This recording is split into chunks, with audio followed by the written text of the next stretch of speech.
Bonjour et merci de nous avoir rejoints. Mon invité ce dimanche est le premier magistrat de la ville d'Angoulême, Xavier Bonnefond, maire Les Républicains, élu en mars 2014 avec plus de 60% des voix face au maire socialiste sortant Philippe Lavaux. À presque 38 ans et déjà plus d'une quinzaine d'années d'expérience derrière lui, vous êtes à mi-mandat et l'heure est au bilan municipal. Alors les promesses ont-elles été tenues? Quels sont les chantiers en cours, les revirements? Comment gère-t-on les égos au sein de son équipe municipale? À l'heure où sa famille politique se déchire, où se situe-t-il? Macro-compatible, constructif? Xavier Bonnefond est l'invité de Dimanche en politique, une émission que vous pouvez d'ores et déjà suivre sur Facebook en live. Bonjour Xavier Bonnefond. Bonjour Laïd. Merci d'avoir accepté cette invitation. On commence par l'actualité de la semaine, c'est bien entendu le 100e congrès des maires de France qui s'est tenu donc porte de Versailles à Paris. Avant de vous entendre bien sûr et de vous dire si vous avez été conquis et séduit par le discours du président de la République, que faut-il en retenir? Voyez le reportage de la rédaction nationale et on se retrouve après. Il y a l'image officielle de l'arrivée d'Emmanuel Macron au congrès des maires. Une bande-son très présente destinée à couvrir les réactions des élus. Un accueil moins bienveillant a été filmé par notre journaliste présent sur place. D'entrée, Emmanuel Macron aborde le sujet qui fâche, la fiscalité et la suppression de la taxe d'habitation. C'est profondément injuste cet impôt. Alors pourquoi le défendre ? Le président s'engage à compenser le coût de la réforme, ce qui suscite quelques sifflets. Les sifflets ne m'ont jamais beaucoup étourdi. Mais j'ai toujours demandé aux gens dans mes meetings de ne pas siffler. C'était des militants. Je peux demander la même chose au maire. Le chef de l'État annonce une refonte en profondeur de la fiscalité locale à l'horizon 2020. Un président qui vante le pragmatisme et l'action des élus de terrain. De passer en revue. Permettons de faire. Laissons les maires innover. 1h20 de discours conclu par des applaudissements polis et très vite couverts par la Marseillaise. À leur sortie, les maires restent divisés. Tracer une feuille de route, convient au président de la République de le faire. Je crois qu'il est en train de le faire de la plus belle des façons. Dire qu'on ne doit pas le siffler, moi je trouve que ça faisait un petit peu enfant gâté. Je ne suis pas convaincu, il n'arrive pas à me convaincre. Des inquiétudes que nous avons, je trouve que voilà, on noie beaucoup le poisson. Confronté à la colère des maires, Emmanuel Macron leur a promis plus d'autonomie et plus d'accompagnement de la part de l'État, espérant ainsi renouer la confiance avec les élus. Retour sur le plateau de Dimanche en politique avec mon invité Xavier Bonnefond, maire Les Républicains d'Angoulême. Xavier Bonnefond, est-ce que vous êtes aujourd'hui un maire en colère? Un maire en colère, je ne sais pas, mais un maire inquiet, bien évidemment, comme bon nombre de mes Vous étiez collègues. Présent. J'y suis allé, en effet, je n'étais pas présent pour le discours du président de la République, parce que j'étais rentré à Angoulême pour des réunions importantes, mais je me suis bien évidemment tenu au courant de l'essentiel. Ouais. Alors, donc vous étiez vendredi soir à la fameuse effectivement, fête organisée à l'Élysée ou pas du tout? J'ai été invité comme certains maires, mais j'ai fait le choix de ma ville parce que j'avais une inauguration importante en présence de Michel-Édouard Leclerc. Sur Angoulême. Est-ce que vous avez été séduit, alors pas forcément par Emmanuel Macron, mais par Édouard Philippe en début de semaine, cette fameuse théorie de la calinothérapie, elle vous séduit ou pas du tout? Vous êtes entre guillemets très conscient de l'opération de séduction qui est menée actuellement? D'abord, je crois que le congrès des maires, c'est toujours un exercice compliqué pour le pouvoir en place. On a eu un certain nombre d'années où le président de la République ne venait pas en personne. Je note quand même que le président Macron, avec son style personnel très à lui, est venu. Donc c'est déjà quand même un point positif. Vous connaissez ma proximité aussi avec Édouard Philippe, qui a aussi son propre style, qui prend toute sa place. Bien évidemment, des questions se posent pour les maires. Je note aussi en Charente des maires inquiets, notamment dans des petites communes. Des maires qui finalement commencent un peu à fatiguer parce que beaucoup de choses reposent sur les maires.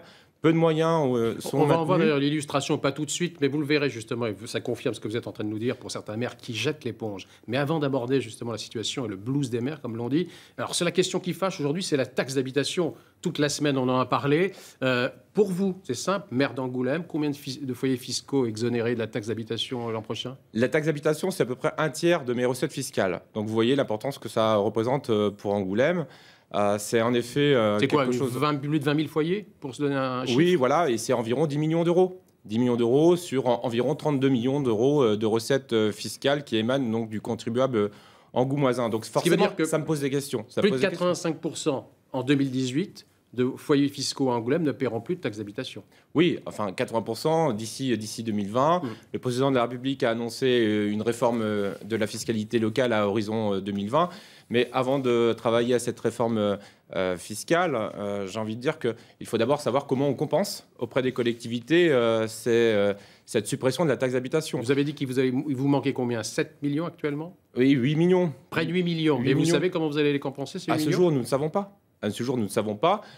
Mais après, il faut faire confiance à l'État. Je crois qu'on a ces échanges réguliers avec les préfets. En tout cas, à titre personnel, moi, je discute beaucoup avec le préfet pour voir comment les choses vont se passer. Parce que quand vous entendez que l'État doit ou compensera à l'euro près, vous y croyez? Parce que vous connaissez cette petite musique, non? Si on regarde derrière nous, dans le rétroviseur, on sait pertinemment que l'État n'a jamais compensé à l'euro près. Maintenant, nous sommes aujourd'hui en pleine situation de rupture. Donc, j'ose espérer que les actes suivront, les paroles suivront les actes. Je vais vous poser la question différemment. Est-ce qu'il fallait faire comme ça pour remettre à plat la fiscalité locale? C'est une question qu'on posera à notre invité mystère, d'ailleurs. À titre personnel, je ne pense pas. À titre personnel, je ne pense pas, mais en même temps, on est au mois de novembre, donc au mois de décembre, donc demain. On est en plein réception, dans les gens reçoivent et payent. Attendez, ça fait 7 mois que le président Macron a été élu, les Français ont tranché.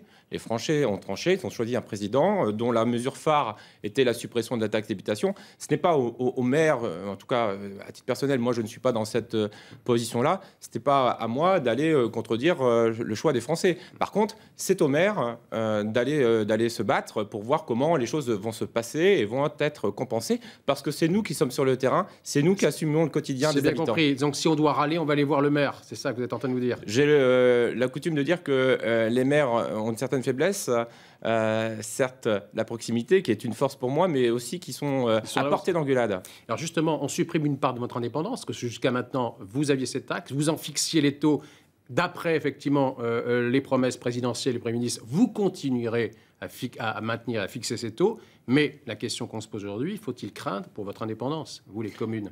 Je crois que tout le monde craint ça dans ces conseils municipaux. Et je crois que le président de la République, quand il promet finalement à horizon 2020 une réforme fiscale, de la fiscalité locale promettant en plus d'autonomie, je crois que c'est prendre acte finalement de cette crainte du territoire qui remonte. Il faut juste espérer que là encore, les actes suivront les paroles. Xavier Bonnefour, vous évoquiez justement le blues des maires. On va le voir, et là, à travers l'exemple et le portrait du maire de Cherves-Richemont, commune que vous connaissez bien, en Charente, reportage de Bruno Pilet et Christophe Guinaud. Il faut qu'on supprime la tonnelle et pousser la rue Grande jusqu'à la sortie de la tonnelle. Tous les matins, ces réunions à la mairie avec quelques adjoints. Au menu, le changement de nom d'une rue de la commune. Maire de commune rurale, il faut faire tout, effectivement. Alors ça va bien sûr du chien qui est sur la route qu'il faut aller chercher. Il faut aller en pleine nuit, on vous appelle parce qu'il y a des vaches sur la route. Il faut savoir à qui appartiennent les vaches pour les enlever.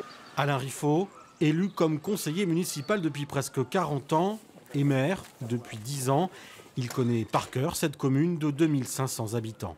Donc là, c'est les volets pour le presbytère qui est en train de faire, où on a 35 personnes. Donc voilà, donc c'est quand même une entreprise, c'est sûr. Et c'est surtout que, bon, certes, on est épaulé, il faut avoir une équipe avec soi, on ne peut pas non plus tout faire, on n'est pas des surhommes. Une équipe qui le remplacera peut-être. Alain Riffaut ne se représentera pas, fatigué des nombreuses responsabilités que supportent les maires, mais aussi les finances en diminution année après année. En 5 ans, on est tombé de 230 000 € de dotation, on est tombé à 75 000. On avait un levier, la taxe d'habitation. La taxe d'habitation, on ne va plus pouvoir réagir, ou tout au moins que sur 20%, puisque normalement il y a 80% de personnes exonérées. Un blues des élus qui se vérifie un peu partout, et notamment dans les communes rurales. Pour y remédier, des solutions existent selon le président de l'association des maires de Charente. On parle depuis très longtemps du statut de l'élu. c'est-à-dire un statut qui permette à l'élu, lorsqu'il est en mairie ou lorsqu'il il est lors de réunions, qu'il soit compensé de son temps de travail. Il faudrait aussi que l'État ne continue pas à se décharger sur les collectivités de tas de compétences qu'il avait, et en tout cas s'il le fait, qu'il lui donne la possibilité financière de les assumer. Selon un récent recensement effectué par l'Association des maires de Charente, ils sont 11 maires et 10 adjoints à avoir démissionné depuis les dernières élections municipales. Retour sur le plateau de dimanche en politique avec notre invité donc Xavier Bonnefond, mais nous a rejoint pour cette émission en duplex de nos studios d'Angoulême Jean-François Doré, maire socialiste de la Couronne et président de Grand Angoulême. Bonjour Jean-François Doré. Vous présidez donc, le Grand Angoulême, c'est 38 communes, plus de 140 000 habitants. Vous avez entendu les craintes du maire de Chave-Richemont. Vous les partagez, j'imagine, entièrement ? Bien sûr qu'on les partage, entièrement. J'ai suivi, alors par écrit, le compte-rendu du discours d'Emmanuel Macron.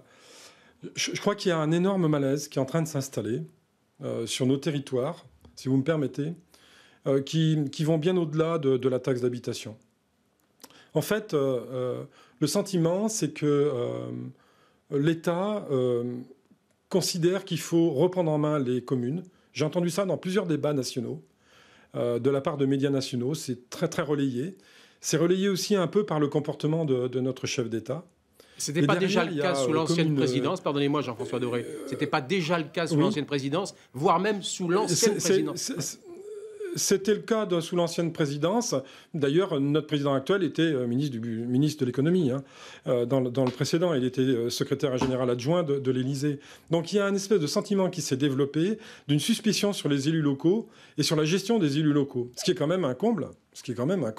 Quand on regarde effectivement les ratios imposés très sévères pour les élus locaux dans la gestion de leur ville et de leur collectivité en général, c'est quand même un comble d'avoir des leçons de suspicion telles qu'elles sont développées actuellement, en disant qu'il faut reprendre en main les finances locales parce que c'est du grand n'importe quoi. Les maires font des ronds-points, les maires font ceci. Attendez, je pense qu'il faut réellement revenir à la réalité du terrain. Il en a besoin parce que dans son discours, il dit effectivement qu'il a besoin, il les remercie d'ailleurs du travail qu'ils font. Pour certains, c'est un sacerdoce. Je vous repose une question différemment et par rapport à la taxe d'habitation. Question toute simple, Jean-François Doré. La suppression de la taxe d'habitation, c'est une mesure de justice sociale ou pas, selon vous ? La mesure de la taxe d'habitation, ça fera à partir du moment où on sait qu'on ne sait pas comment c'est financé, on ne peut pas parler de justice sociale.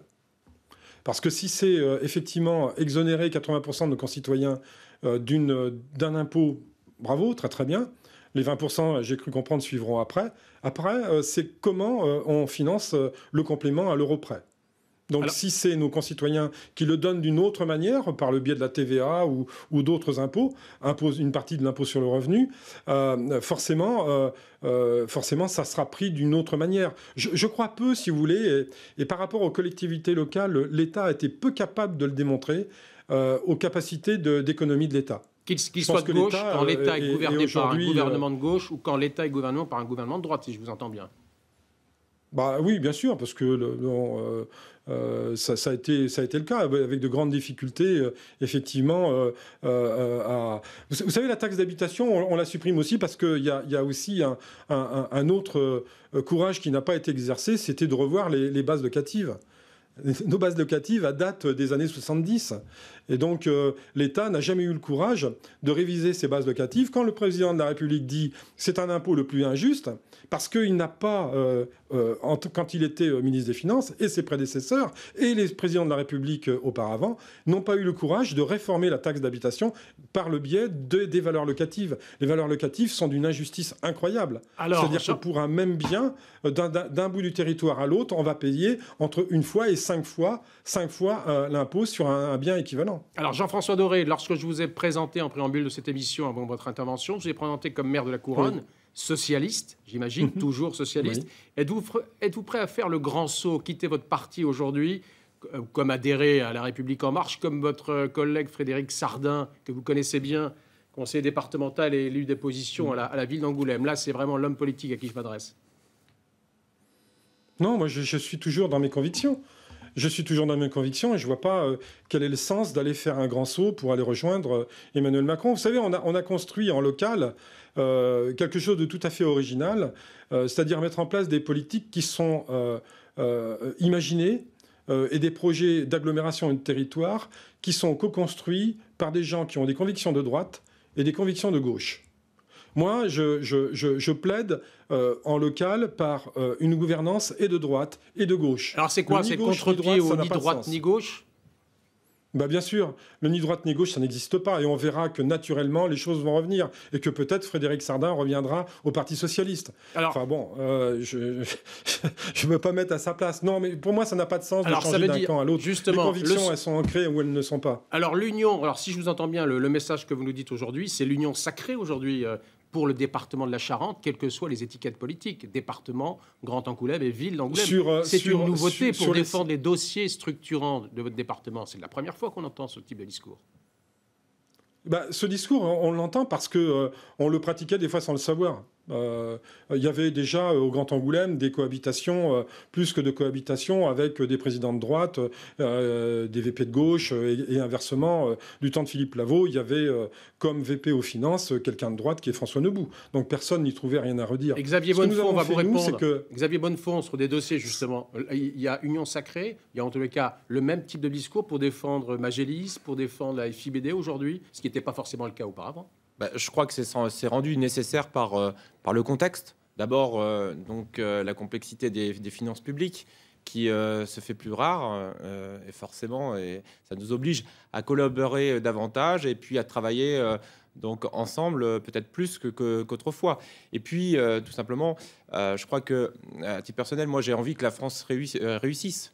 Et en tant que maire d'Angoulême, j'ai envie que le territoire réussisse.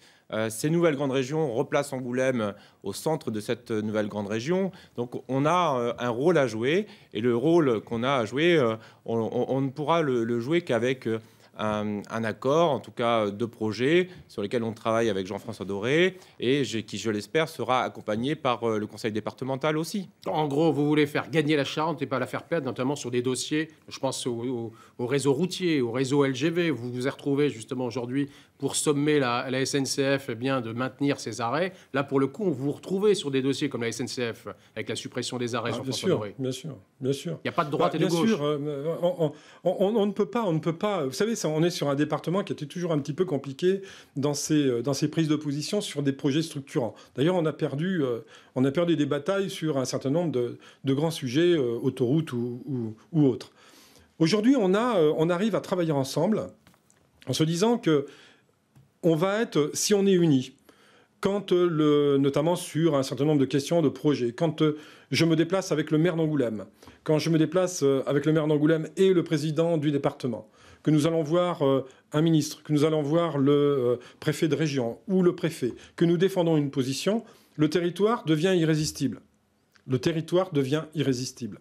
Je crois que nous avons compris ça et que nous sommes capables, ensemble, de mener des politiques de bien public, d'intérêt général, en dehors des querelles de partis. Et ça, il faut que nous continuions à le faire. C'est absolument indispensable, que ce soit sur l'image, que ce soit sur la LGV, sur les TER, sur tous les sujets, nous devons mener des batailles en commun. Nous sommes beaucoup plus forts, quand nous sommes beaucoup plus soudés, bien sûr.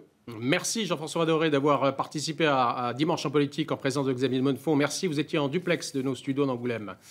Xavier Bonnefond, justement, ce message d'une classe politique unie, quelles que soient les couleurs politiques, j'ai envie de dire. On va revenir justement à l'équipe municipale que vous dirigez depuis mars 2014. La question que je vous pose aujourd'hui, est-ce que le véritable danger ne viendrait-il pas de l'intérieur de votre propre équipe municipale? Nous sommes à mi-mandat. Aujourd'hui, l'occasion de dresser un premier bilan.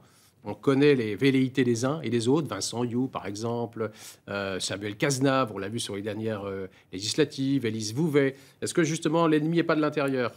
Comment vous faites pour au lendemain des municipales, on promettait un mandat chaotique, tout simplement parce qu'on avait réalisé la fusion, notamment avec la liste de Samuel Cazenave. J'observe aujourd'hui que non seulement ça se passe très bien, mais qu'en plus, Les gens issus de la liste de Samuel Cazenave sont très bien intégrés et font partie de mes points forts dans cette équipe. Donc aujourd'hui, tout le monde Vous arrivez à les gérer? Tout le monde est au travail. Et c'est simplement parce qu'ils sont au travail qu'on arrive à les gérer et que chacun trouve sa place.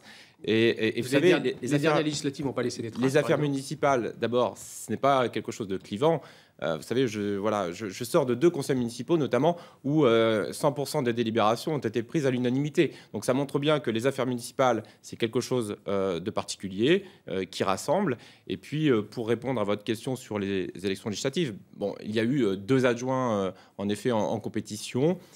Chacun a voulu jouer sa carte. L'une investie par la famille politique qui nous rassemble, l'autre en dehors de celle-ci. On a vu le résultat. Ça montre que quand on est dispersé, on n'arrive pas au but. Alors, vous arrivez donc, je le dis, à mi-mandat. Parmi, vous avez des gros chantiers en cours. Vous avez dressé d'ailleurs un bilan il n'y a pas moins d'un mois sur les opérations de renouvellement urbain. Vous avez pratiquement plus de 5 millions d'euros d'engagés. La salle de l'UNES, plus de 6 millions d'euros. Le tunnel de la Gâtine, 800 000 euros, je crois, de dépenses. L'investissement, 13 millions. L'investissement dans les écoles, 900 000 euros, je crois aussi. Tout ça avec une baisse de dotation globale, et on en revient toujours à l'État, baisse globale de dotation de l'État. Comment vous faites? D'abord, on fait des économies en interne. Donc... Sans hausse d'impôts. Sans hausse d'impôts. Je rappellerai même qu'on les a baissés. On les a baissés en 2015, on a baissé la taxe foncière, ce qui fait déjà 1,5 million d'euros de moins prélevés donc sur le contribuable angoumoisin pour ceux qui sont mais il n'y a propriétaires. Pas de secret, c'est-à-dire que vous avez taillé dans le budget dans le fonctionnement.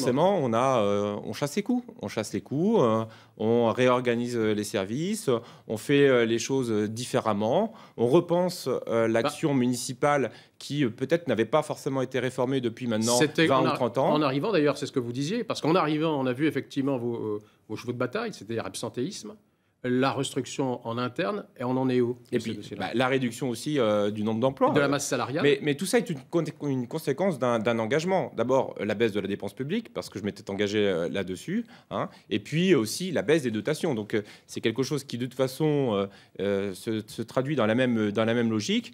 Mais l'objectif que nous avons, nous, c'est de réduire le train de vie de la mairie pour concentrer les choses sur l'investissement, parce que nous avons un retard considérable sur nos équipements. Vous savez, faire plus 75% de budget voirie sur cette année 2017, c'est un effort, mais c'est aussi une volonté politique. Vous avez réduit la masse salariale. Augmenter les dépenses donc en termes de travaux dans nos écoles de plus de 50% depuis le début du mandat. Là encore, c'est une volonté politique, c'est quelque chose qui nous anime avec mon équipe et que nous partageons. Sur la dépense salariale, nous contenons l'augmentation. Nous l'avons certaines années baissé, mais parfois nous l'avons contenu, tout simplement parce que aussi on est confronté à des décisions gouvernementales. Souvenez-vous, le gouvernement précédent, Hollande, a laissé filer la dépense et a donc décidé d'augmenter le point d'indice, qui fait que ça a des conséquences sur les collectivités locales. C'est vrai qu'on l'entend effectivement ici et là, des édiles et des responsables des collectivités. Donc on fait au mieux. Il faudra effectivement supporter sur les budgets. On fait au mieux dans un contexte compliqué, tendu. Il nous reste 5 minutes, Xavier Bonnefond. Je vous ai présenté maire d'Angoulême, les Républicains. On va finir cette émission justement par un peu de politique. Vous connaissez bien la maison. On connaît le lien plus qu'étroit avec le maire de Bordeaux, Alain Juppé. Vous avez d'ailleurs signé en juin 2015 un pacte, un exercice 2025 avec le maire de Juppé pour une coopération Bordeaux-Angoulême. Vous persistez à dire qu'Angoulême doit s'arrimer à Bordeaux pour bénéficier de son insolente croissance. Complètement. On n'empêchera pas le développement de la métropole bordelaise.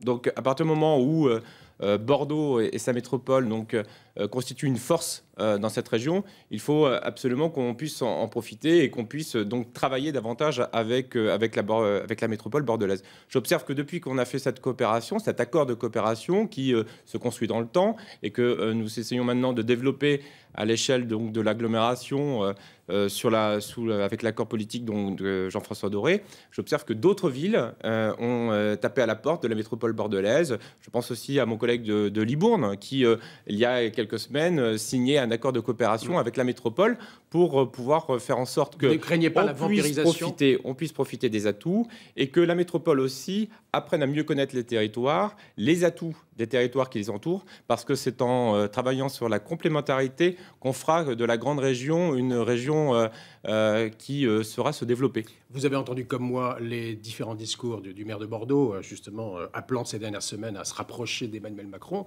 à travers sa proposition de liste commune aux européennes. Vous le suivez dans cette démarche ou pas ? Alors, je voudrais quand même replacer ces propos parce que j'ai eu la chance de le voir. Je vous pose cette question parce que vous êtes l'un des premiers défenseurs dans la région d'Alain Juppé. Mais j'assume et j'en suis très heureux d'ailleurs et très fier. Mercredi matin, j'ai eu la chance de voir Alain Juppé. Et justement, on replaçait ces propos. Voilà, ils ont été tenus où dans une longue interview dans un entretien donc sur notamment les questions de politique étrangère avec notamment le monde diplomatique. Donc bien sûr sur les questions européennes et sur les questions internationales, je crois que le président de la République vient d'avoir une séquence pleine de réussite, et sur la question européenne nous sommes extrêmement proches. Il va pas trop vite. Je ne juge pas les propos d'Alain Juppé, parce que là encore, je vous le dis, c'était sur un sujet particulier. Sur l'Europe. De là à faire des listes et une plateforme centrale pour les questions européennes, nous n'en sommes pas là, et je crois d'ailleurs qu'il a précisé ses propos depuis. Tout à fait. Vous allez participer au vote qui va désigner le président ou la présidente de votre mouvement les 10 et 17 décembre prochains, Xavier Bonnefond, ou pas ? Comme tout adhérent, des Républicains, je serai appelé à voter, et à titre personnel, Alors on a affiché 3 visages, vous voyez, à gauche Maël de Calan, au milieu Florence Portelli, et à droite, on l'a pas fait exprès, Laurent Wauquiez. Votre candidat, ce sera qui ? Je verrai le moment venu. Bien évidemment, j'ai une proximité politique avec Maël de Calan. Je connais bien Florence Portelli, avec qui j'avais discuté notamment lors d'une réunion en présence de Nicolas Sarkozy. Et puis, je connais bien Laurent Wauquiez, même si ça fait un certain temps que je ne l'ai pas vu. Je le connais bien parce que il a débuté à la droite sociale.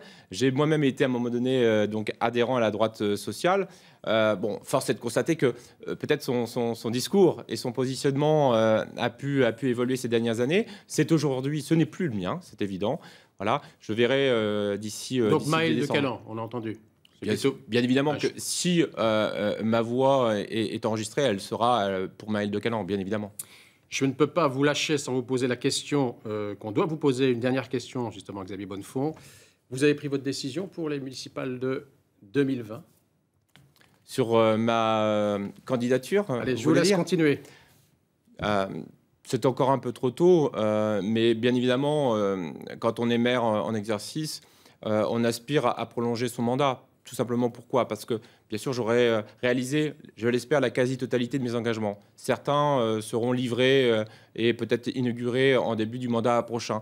Mais globalement, mon projet s'inscrit sur un temps un peu plus long. Et c'est vrai que 2 mandats pour des affaires municipales, ça me paraît bien. Eh bien, à bon entendeur, salut, comme on dit. Merci. Xavier Bonnefond, d'avoir participé à l'émission Dimanche en politique, une émission que vous pouvez voir ou revoir sur notre site internet na.france3.fr. La semaine prochaine, l'invité de Dimanche en politique sera le maire radical de Niort, Jérôme Baloge. Dans quelques instants, c'est l'information en Poitou-Charentes. Très bon week-end à tous et à toutes, et à très bientôt.